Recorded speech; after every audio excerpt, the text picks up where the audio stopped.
Oh, there's the wind chime. Oh, fucking grower. For God's... Can you hear the cicadas, guys? Absolutely grower. How the other half lives, huh?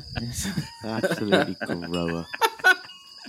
Well, me and James are in the clubhouse, and it's very nice here. Ken's got his top off because it's very sunny here. Yes. So enjoy yourself. Where are you, Rob, at the moment? Pretending like you don't know. I'm out here with the Stage Door Athletic football team on their pre-season camp. We've been doing that little tournament with Man City, Bayern Munich and Barcelona. Very, very limited publicity on that, given the results and everything, how we beat all of them. They don't want that out there in the press, but one of those quadrangular tournaments that a lot of the Premier League clubs do pre-season, and we were invited along to give them a bit of a pre-season test. So stepping into the managerial seat, given that we're on the hunt for a manager at the minute, but did very well for straight victories. Did we? Yeah. Do you want to tell them why me and James weren't invited? Or do you want me to tell them? Yeah, I don't know how that... I think it's a communication error, but obviously it went out on the internal... It wasn't a communication error. There was firm communication about it. Shall I tell them, James? Oh, please. The reason why we're not on this jaunt, ladies and gentlemen, was because we were too good in the trials, weren't we, James? Yes. Yeah, exactly. So we didn't want to... There was a sense that Man City and Pep would have been a little bit, bemused as to why these two gentlemen in their 20s and 30s kind of went under the radar. So we sent Rob instead to manage them because, kind of keeps everything on an even keel, doesn't it, Rob? Yeah, it's good. And just, full disclosure, in the south of France here, very hot. I'm in the Stage Door Athletic Villa post our final warm down session today, heading back to start our season. We're not in the Premier League, obviously people know that, but it's been a nice challenge for those other clubs to come up against us. What was the score against City again? I didn't see the update. Yeah, 3-1. Who scored for them? Calvin Phillips. A penalty that they shouldn't have had, really. I don't know why he's taking penalties these days. I think it was a Leeds connection thing. But fair enough. Yeah. It's a good result. Huh? Yeah. Not jealous at all. Good result. Premier League season beckons this afternoon. How do we feel about it? It's odd for us because we both support teams that aren't in the Premier League, with the exception of James, of course. It's the old Brighton and Hove Albion. So, how do you feel, given that, Jack, about not having a team, not having skin in the game, as people say? I don't know. I'm on a bit of a downer with football at the moment. Oh no! So I don't know if that's about West Brom's start to the season, but I don't know. I've just had a bit of a downer of it, and it's kind of over the past few years not being in the Premier League. I've sort of not really been excited by it. Maybe I should, because we're doing a podcast about it. So I'm really excited about it. It's going to be really good. No, I'm joking. The Premier League's amazing. It's like it's the best league in the world. I wish we were there, I think, and competing. But it's going to be an interesting season this year. A lot of big managers, a lot of big transfers. Yeah. And at least one of my local rivals is not going to have a good season this year. So that's good. That's a nice thing for me. Okay, well, let's go into that. I think it's important to say there are a million football podcasts out there. They'll all talk about who's going to be in the top four, who's going to be the relegation fodder, all the rest of it. We're going to try and focus on what we think the stories might be, the narratives, because we come from a narrative storytelling background, guys, and we thought that might be a really nice, interesting take on it, yeah? Yeah, I think that would be a good interest. So what do you think, it goes on forever, the Premier League season these days, doesn't it? In May time next year, what do you think the stories will be? What do you think we'll be talking about? I think it's going to be very close this year. I think there's a lot of variables that are sort of unknown, like Poch at Chelsea. Yes. Is he going to turn Chelsea into a decent football team again? They've made some interesting signings. Liverpool, is Klopp running out of steam? Yeah. Spurs, I think we're going to get onto the main story of the day in the Premier League transfer-wise, with Harry Kane currently on a plane to Munich. Yeah. But I just feel like there's a lot of variables. Are Arsenal going to be able... They've made some great signings, Arsenal, as of City. But May time, it's really close to call this season. I think it's very easy to look at it and go City again. And I probably will say City again come the end of it. Yeah. But it's going to be a bit closer. And then the bottom of the table, Luton. Little Luton in the Premier League. They're always great stories, those. And there's always one Championship team that comes up and does amazing. Look at Brentford a couple of years ago. That surely will not be Luton, though. Well, who knows? Who knows? And, am I looking forward to seeing Haaland at Kenilworth Road in a league game? Damn right. It's going to be brilliant. It's an amazing football ground. I think that's going to be a leveller, that stadium. I would say, do Luton even want to stay up? I know, of course, they do want to stay up, but I think given the scale of the club, given their infrastructure, surely they're just like, this is fantastic. This is a paycheck we never imagined. Let's have a fun season. Let's not spend the money crazily. We'll take the parachute payments for the next 2 or 3 years and just establish ourselves, invest that cash, not in players who have absolutely no connection to Luton Town and just want to come and get the cash. But actually, let's put it back into the club and we're set up for the next 10, 15 years. I feel like that's what they're going to do. And I think with that mentality, you can make yourself stay up in the Premier League. Same as Brentford. Yeah. If they stay up in the Premier League, Luton, build their new stadium, kind of garner interest and stuff, they can find an Ivan Toney who can lead the line, apart from doing gambling stuff. We won't talk about that. Allegedly. But, you could find a player, allegedly. You could find a player like that, 110%. I don't know. Luton could be a surprise package. It could be. I'd love them to be. So I think there's going to be this is my prediction, 2 big talking points from the season. Go on. I would say this, wouldn't I? But I think we're going to be talking about refereeing and extra time a lot. I think that's a great show. I was listening to a really good interview with my hero, Mark Chapman, with Howard Webb, head of the referees. Yeah. Ex-referee, obviously very infamous for giving 2 yellow cards, which should have been a sending off, but wasn't a sending off. Is that right, in the World Cup final? Yeah. We saw it a bit in Qatar, where a lot of the games ran into extra time. We were seeing like plus 11 minutes, plus 15 minutes, and that's been spread out over all the national leagues. But my thing is with football, and I find this eternally fascinating as someone who used to be a former quite high-level rugby league referee, is the total lack of... Clang, thanks. Do you want to pick that up? Yeah, sorry. Is the total lack of transparency around refereeing decisions and openness in football. Yeah. So take timekeeping, which is going to be a big talking point this issue. There's going to be loads of goals scored in extra time plus 15. Teams who've dominated the whole game, and then there's an equaliser in the 105th minute, much to the despair. Yeah. We already saw a little bit, didn't we, in the Charity Shield. There was an implication from Pep that they should have won it and it was unfair, late goal, whatever. I think we're going to see loads of this. Now, in Rugby League, there are 2 appointed timekeepers, one from each team, who sit in the stand together with a stopwatch.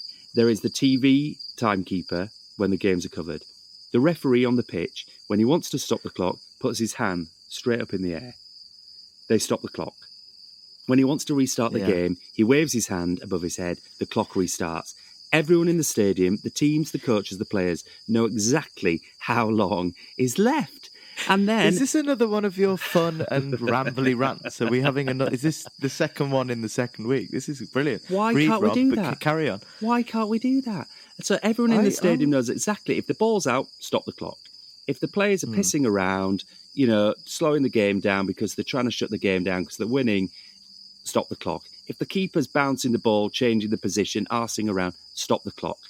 Then if they're taking the piss, you can card them. What is the problem with that? And then everybody in the world knows why.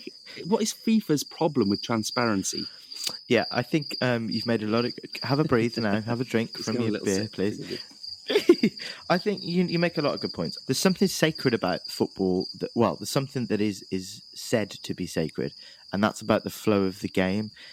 I think that's bollocks. I think what you've just essentially just said is bang on. It's not going to break the flow of the game. It'll get rid of time wasting. It'll certainly, stop these stupid tactics by footballers throwing balls away, kicking balls away.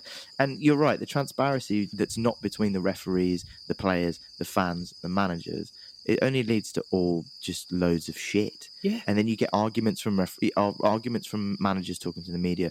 The fans have no clue what's going on. They've started doing a little bit of... Is it in the Women's World Cup at the moment? They're having the referee go over to the screen to see a VAR, and then their microphone is pumped around the stadium so they can talk. Brilliant. I mean, that's one step towards... One step. Rugby League's been doing that for about 15 years. But don't worry, football, it's fine. There's no point in going to any other sports and asking how it's worked and all this investment you've put in over in 20 years. No, we're going to reinvent the wheel ourselves because we're arrogant football. So we're not going to go talk to other sports. I mean, it's absolutely crazy. It's sacred. It's certain. There's something is sacred about the idea of the flow of the game, the way the games flow. No, but it's not. It's bollocks. Not. It's control. Not really it's about control and it's about manipulation. Because if you've got transparency, then you've got honesty. And I don't think those two words sort of really exist in the higher ranks of some of football management. I mean, you see it all the time in both codes of rugby, but again, rugby league innovated this. We go straight to the screen. Yeah, one I want to have a look at here is, did he knock on? No, I'm happy with that. Roll it forward. Just want to see the grounding of the ball. Great. Why don't we have that? I just want to see, was he touched outside the box? Ooh, that's tight. Can I see it from the... No, he's outside the box. No penalty. Over. Move on. What we are seeing a little bit more, and it happens on social media, actually. I've seen a few on TikTok and Reels on Instagram. They're actually there's clips of leagues abroad. I actually watched one this morning in a French league where you can listen to the referee having a conversation with his officials, his assistants, and then the players as well. Basically, the scenario was he went down in the box. The defender had put his arm on his shoulder, pulled him down. Referee points to the spot. The captain of the offending team goes, he barely touched him. Go and have a look. And you're listening to all this conversation. He goes and have a look. You can hear the conversation between him and the VAR assistant referee. You then see him watch it and go, actually, there's not much contact there. Walks back, blows his whistle, no foul. And then the referee goes up to the dude and goes, oh, yeah, you were right. Yeah. And then he says something in French like, thank God for VAR or something. Yeah. And like that transparency is good. If they could do that in the Premier League, that'd be great. Yeah. But it's. I would also suggest that, like, it's not. Is that... What was that? What's Is happening that there? doggo? That was the pub dog just shaking himself off after a nice dog. Was it the dog? nice trip outside. Or was it the dog? Ken preparing his belly dancing routine for later on tonight? It could have been that. Unless anyone saw it, I'd be... See, south of France or the clubhouse with Ken doing belly dancing. I don't know, lads. Right, my second story of the season, and totally understand, Harry Kane is off. He's going to be at Bayern Munich. But I think Spurs are going to win the FA Cup.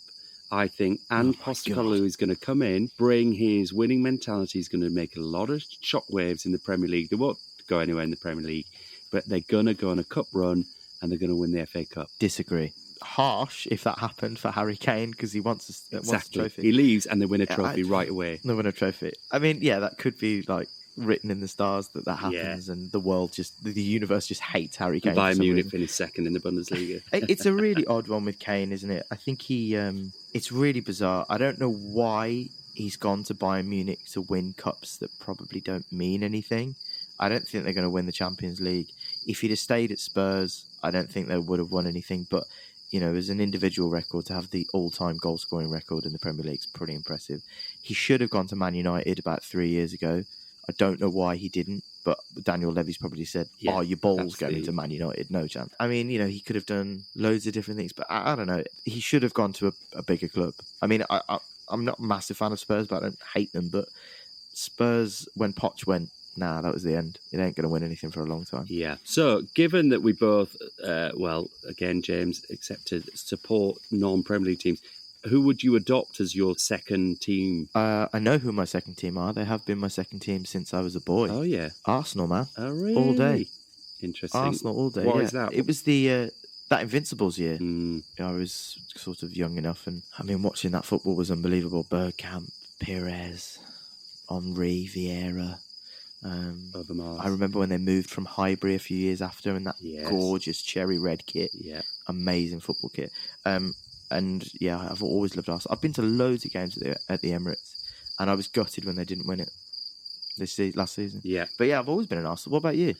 And I've lived in North London for ages as well, so I'm always Arsenal. Well, I've been to Arsenal quite a few times. One of my good mates, Wixie, is an Arsenal season ticket holder, and so I often go along to the Emirates with him, certainly for any Leeds games, and it's always a good experience. I've always just enjoyed watching Klopp's Liverpool. I feel like a bit of an affinity with them. I like the culture of the club. I like the history of the club. And so I always have an eye out on Liverpool. I've got a few mates who are big Liverpool fans, so I wouldn't want them to know that I like them because it's part of my job to undermine them. Obviously, that's the nature of football supporting.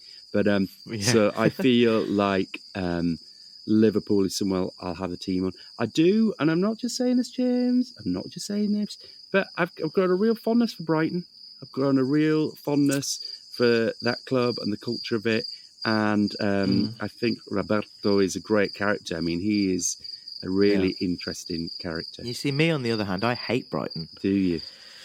absolutely hate them, and there's only one reason for it. It's because they are what West Bromwich Albion should be now at the moment, Right. in my opinion. Envy. If it was ran properly, it's all envy. If it was ran properly, looked after properly, the gold standard for that size club being in the Premier League, 110%, and I'm insanely jealous. Although Casado's just gone, isn't he? Yes. To Liverpool or Chelsea. I've just read about 20 minutes before we started recording this that he's turning down Liverpool and going to Chelsea. Oh, really? If that doesn't happen, then I look stupid when this comes out in the future. Yeah. But apparently Liverpool or Chelsea, yeah. Well, that's really interesting. Apparently. And I have to say, I mean, obviously, Brighton have done really well in replacing stars that they've sold historically. But I think losing Casado and McAllister, I think it's going to be a really tough year now. I really do. Yeah. Sorry. Who else is going to have a tough year, Rob and James? Who else is going to have a tough year? I'll jump in. Wolves. Wolves are going to have a tough year this year. And being a West Bromwich Albion fan, I'm very happy about that. I mean, Lopetegui, when he signed last season, I was like, that's a great managing appointment, actually. Keep him up. Not very interesting football. Finish 13th, solidify for next season, and kick on. The owners have given him absolutely nothing. They've now got Gary O'Neill, who isn't proven, could be an Eddie Howe, Graham Potter kind of thing, but I doubt it. Hope not anyway. But yeah, they're in trouble now, and they've sold some massive players. They really have, and bought very few people. And I think the thing with Gary O'Neill, there's a sort of habit with British managers is there's less tolerance when they start to fail.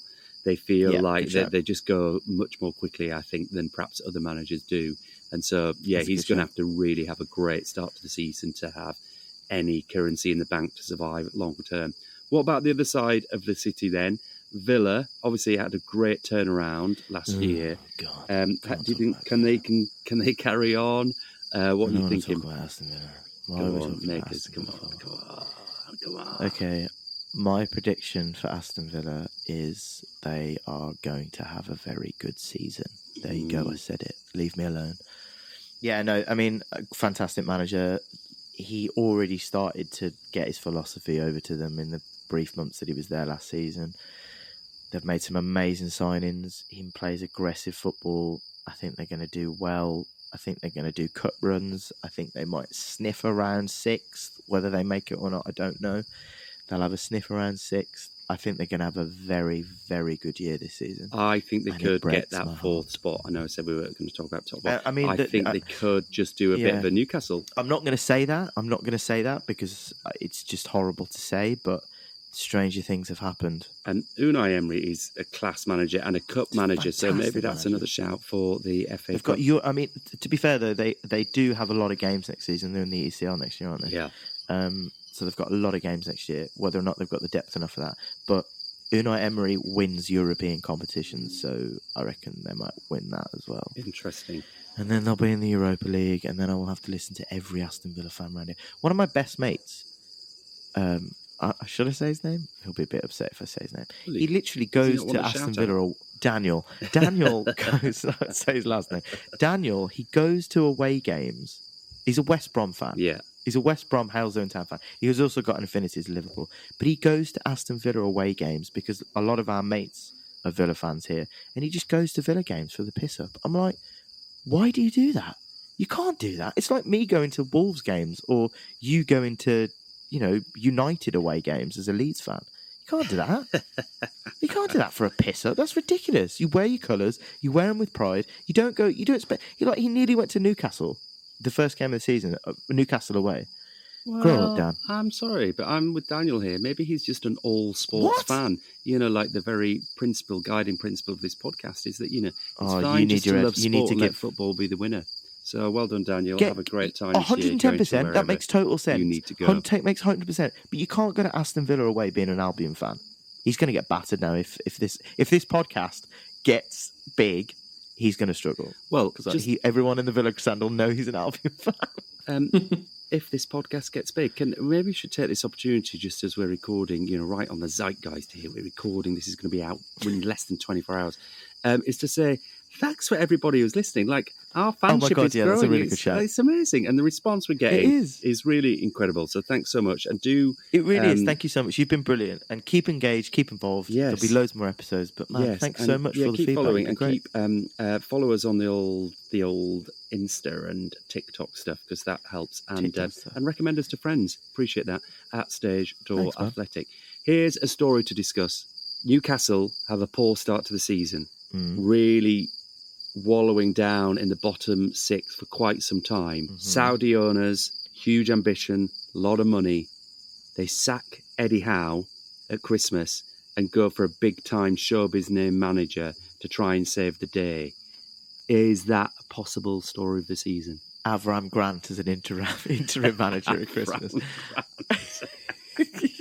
Plucked back from Spartak Kosnovskov, where he is now, wallowing in the Ukrainian third division. I mean, it's not a bad shout. It's not a bad shout. I mean, there's a lot of hype up there, isn't there? And fair play to them. I think I've always had a soft spot for Newcastle. Are they going to struggle that much? I think they probably will sneak fourth this season, in my opinion. Really? So total contradiction to what I just articulated. A total contradiction. I think that's bollocks. No, I'm joking. Yeah, I think they're going to have a great season. I think Eddie Howe is a good manager. My old housemates are tutting if they listen to this. I used to say, Eddie Howe, brilliant manager. He'll be England manager one day. I'm like, no, he's crap. He will be England manager one day. But I'm starting to come around to it. He's a very good manager, and I think he will be England manager one day. Yeah. That's so hypocritical of me, because for years I said he was shit. But yeah, I don't think they'll wallow. There's a lot of teams in that league that are gonna compete. I think there's a lot of room for competition next season in a football competition. Shock, and I think Newcastle will be fine. I think this could be a defining season for Eddie Howe. Yeah, possibly. Yeah, career defining. Well, I've got three Newcastle players in my fantasy league. So have you? Yeah, they better do well. Which fantasy league are you in? Premier League. We've got a draft. We've done the draft this year for the first time as well. Right. You know the Americans, they do the NFL draft. Yeah. They've done it for the Premier League now, and the Fantasy Premier League. I've done that as well. I'm in a lot of leagues. My old musical director in Evan, Matt Smith, he runs, arguably for me, the best fantasy football league I've ever come across. There's about 60, 70 people in it, all across the acting industry. Yeah. He's got leagues, he's got cups, he's got head-to-heads, he's got promotion, relegation. We put 10, 15 quid in, so the prize pot's massive. Great. And he takes it so serious. I mean, he's a fantastic musical director. And it was such a joy to work with him. But at warm-up every day, coming down at 6 o'clock. Job on the back of that little rant, don't worry. But every time at warm-up, he would come down and all we talk about is fantasy football. He takes it so seriously. He was like 5th in the country at one point. Oh, really? It was ridiculous. Yeah, he's brilliant at it. Yeah. That's all. I've had fantasy football teams in the past, but it's a lot of admin. I'm a commitment phobe in many aspects of my life, but I feel that way I just couldn't commit to the hours required. Yeah, it's tough. And it's the same with the draft as well. So you can trade players between the other people in there, and it's going to be a faff. Yeah. But the forfeit to finish bottom's not good, so we have to do well. Yeah. But yeah, Newcastle, I don't know, they'll be fine. What I was going to say about Newcastle, I do like Newcastle, but it kind of bleeds into my hatred for Aston Villa a little bit. This sense of entitlement from football clubs who think they're big. I mean, how do you feel like that? I mean, you're a Leeds fan as well, and I don't know if Leeds are a big football club. Team. Big football club. Big club. So Premier League club. That's what people say. Premier League club. They always say that, don't they? I'm so happy to sign to this big club, the Premier League club. It's a really good big club. Brick club. Yeah, they always say that. Yeah. Don't they? All the Welsh. I mean, people Newcastle. What do you think about fan bases that feel like they should be at the top? And are we happy that Newcastle are probably going to return? I mean, what should be implemented as a rule is that you've only got so many years in which you can say that. Newcastle haven't won a cup for, it was something like 45 years or something like that. I think they won the Intertoto or something at one point. I think you've got a time span in which you could say, we're a big club in waiting, Premier League club in waiting, big club, just they're due a trophy. I think it should be around 15 to 20 years you're allowed to say that. But beyond that, no. No, sorry, you're no longer a big club. So that's the a bold rule. Statement, that. And I think I'm sort of in it. I'm with that. It could even be less. It could be 5 to 10 years. 5 to 10 years, yeah. I mean, the amount of times I've had to shut an Aston Villa fan up, It's like, well, you're not a big club because you're in the Championship and you didn't win the playoffs. So what are you talking about? Yeah. And I feel like, maybe if we put a time limit on it. Okay, Stage Door Athletic Clubhouse. Rules. Yeah. That's it, rules. 5 to 10 years? 10 years? Let's say 10 years, let's be kind. If you don't win a trophy in 10 years, you are no longer currently a big club. Yeah. I mean, that's harsh, given that in the last 10 years, probably only 3 teams have actually shared the trophies amongst them. Yeah, that's true. Maybe let's say 20 years. Let's say 20 because years. Then 20 years. years. Time for eras then, isn't it? You can grow a team, grow an era. Does like the League Cup count? Is that a big trophy? Yeah, I think it counts. Yeah, of course it does. I mean, this is... So like if Rotherham won the League Cup, are they a big club now? There will be now, yeah. There will be going forward, yeah. Oh, I mean, okay, I think cool. that this is the total weird part about all sport, but no more exemplified than in football, is there are, 4 trophies to win a year? 1 European. Let's say there's 5 trophies in a year. You can be in 4 of them, max. You know, you could be in a European competition. In the League Cup, you're in the FA Cup, you've got the league. There's an expectation that all 20 of those clubs really should be winning one of them every year. That's what you hear from all the chair people, the fan base, the managers. And so when one doesn't, pure statistics tell you most of you won't, then you're a club in crisis. Let's sack them. You know, it's like, I'm sorry, I'm going to do another political rant now. It's this obsession with growth in economies. Growth is cancer in nature. If you continually grow something all the time, it's called cancer and it's considered bad and we try and remove it. What is wrong with consolidation? What's wrong with thriving as a club? What's wrong with realistic expectations? You can't all be superpowers of football. So it's totally fine. I would suggest that sport is a results-based industry, whereas nature isn't. Well, no, but so you can consolidate in nature. Economies are constantly growing. We've got to be growing. We've got to be growing. I don't want to be growing. We don't have the means to grow. The planet doesn't have the resources to grow. Let's consolidate. Let's survive and let's thrive. I'm stealing words here from the book Donut Economics. But thriving rather than growing is better. So take your example the other day when we were chatting in the clubhouse about West Brom. You know, under Tony Pulis. It's totally fine to get rid of him because you didn't like the style of football being consistently 10th, but being consistently 10th with great football, good little cup runs every now and then, you know, flirting with the top 6, flirting with relegation, that is a great place to be.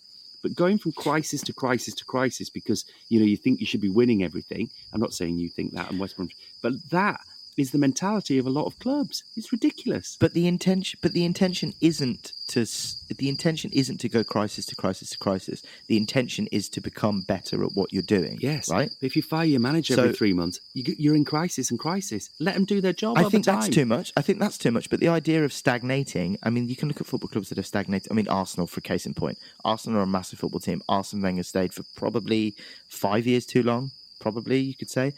You look at a football team like that, and that is, you know, as bad as crisis to crisis to crisis to crisis. I think that is the total opposite of that. I think Arsenal is a great example of actually, wouldn't you just want to be Arsenal in the fact that you have a great few years where you're dominating, you win a lot of trophies. Your manager comes to the end of his natural life, understandably you're loyal, perhaps beyond you should have done. Fine. He goes, you make a few mistakes, and then within 10 years again, you're back competing. That's absolutely brilliant. I think almost every other club would swap for that. Versus, I don't know, Everton, flirting with relegation every year. I know, we'll just get a showbiz manager, he's gone. We'll get another one, gone. We'll pay loads of money on an uncohesive team. And year after year after year after year, they are underperforming, under-delivering, underwhelming. Whereas actually, surely, you know, they used to be a great club in the 80s. What they should have done is gone, right, it's going to be natural selection is another team's going to come to the fore, bide our time, consolidate, get good again, build to have another glory day in 15, 20 years. That's my view. I mean, you make some points, but I completely disagree. It's completely just disagreeing to be contrarian. The idea of going, well, it makes it an interesting podcast. I think the idea of it being, I think it's not about growth. I think it's about fighting stagnation. You can't sit still in a results-based industry. You can't do that. And sport is a results-based industry. Yes, I do agree with you that the panic button is pressed way too quickly at football clubs. But you've got to think about if they don't consolidate, if they don't keep moving forward, You look at football teams like Bolton. You look at football teams like Wolves a few years ago. You look at potentially what West Brom are going to be under in the next few years. It does turn down into panic stations where we need to get Sam Allardyce in to keep us up. Leeds did exactly the same last year.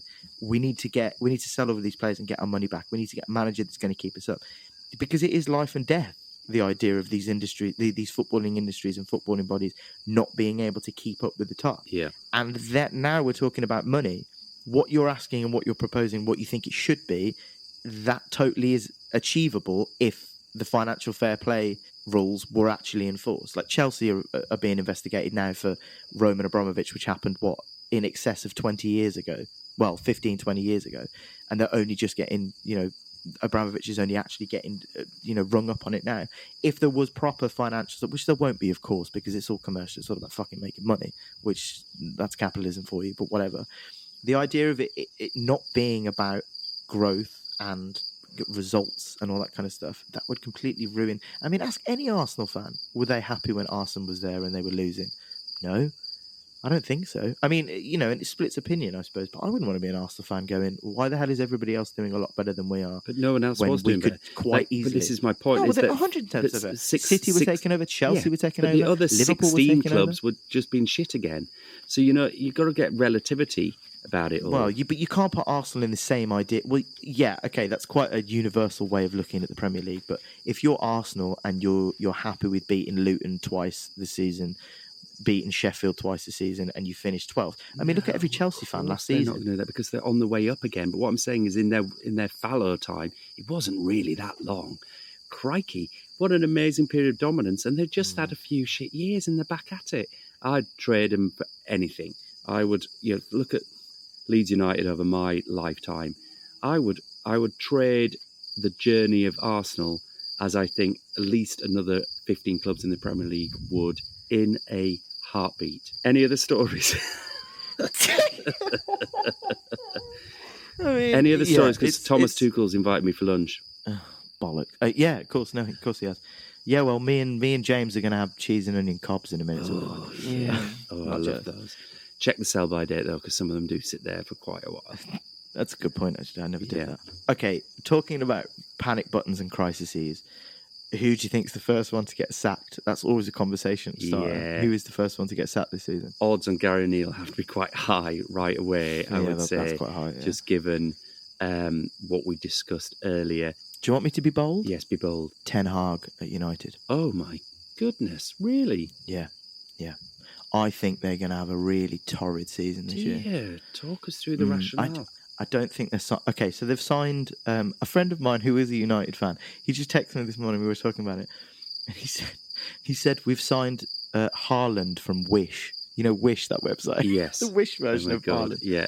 And it's very true. I think if he flops, Højbjerg, what's his name? Is it Højbjerg? Yeah. If he flops, they're going to be in big trouble, and they've spent a lot of money. And apparently, there's something wrong with his back, so he can't play more than one game a week. Yeah. Or something like that. I mean, how could you spend that much money? Just sign Kane. Just put Daniel Levy in a fucking closet for 5 hours and go, yeah, we'll sign Kane. It's just obscene. I think they're going to have a really torrid season. Right. You can't have a football team with Anthony Martial and Fred and expect to win the Premier League. You can't do that. They're poor footballers. Can't do it.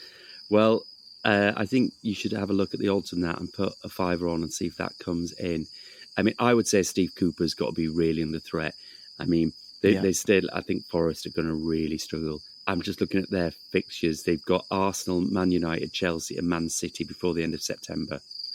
And it starts, I mean, he could be out really early doors, and all this like loyalty. When you're in that sort of second, third season syndrome, all the kind of patience and commitment to your amazing manager who got you up has gone, both within the fans and the board. So I think Forest will be in the classic like race to sign Graham Potter list that's going to emerge. Do you think they'll go down this season?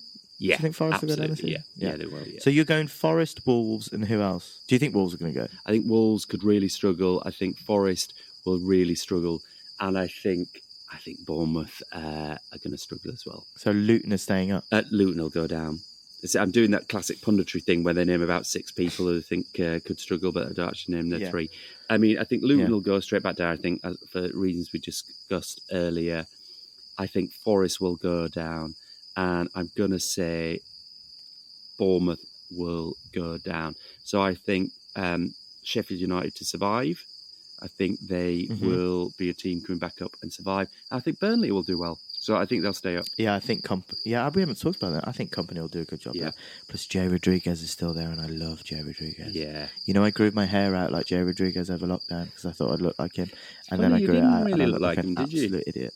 Yeah. No, I look like an absolute moron. I've made that mistake Really didn't see so many times over the years, thinking that a haircut will make me look like the person whose haircut I'm admiring. So No, it didn't work. I don't look like David Beckham, But despite don't you think James Rodriguez got really kind eyes?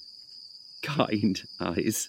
Yeah, he's just got really. You look at him and you're like, oh, it's sort of like a bit like dopey and a bit soppy. Yeah. But I feel like I could trust him. I don't know. I like him. Very kind. Yeah. Kind eyes. And he's from Burnley, so he's got a nice accent. Yeah. All Northerners are great. Anyway, speaking of unkind eyes, Thomas Tuchel, he keeps texting. We must go. He's just said, "Hey Rob, sorry for slow reply. Yes, lunch is still on. I've got a guest along, a Brit. I think you might enjoy meeting him. I don't know who that would be. All right. Yeah. Okay. Well, I'll head off and let you know what happens there. But enjoy the first day of the Premier League back at the clubhouse. I do intend coming back at some point. It's fine without you. I mean, Ken's got over. I mean, you're always away. You're always travelling. You're like a scout. You're going everywhere. I'm I consider myself to be an ambassador, really, for the club. Oh, interesting. Yeah. Interesting. Yeah. That's probably true, actually. We'll send our love to Thomas and Harry. Yes. Oh, sorry, he hasn't signed yet. Say hello to Thomas and the Brit. Yeah. Harry. And have a lovely time. Yeah. Okay. All right, boys. All the best. Lots of love. Take care, mate. James, let's get a beer. Oh, yeah. This is better than France, isn't it? Isn't it? 2 pints of bitter, please, Ken.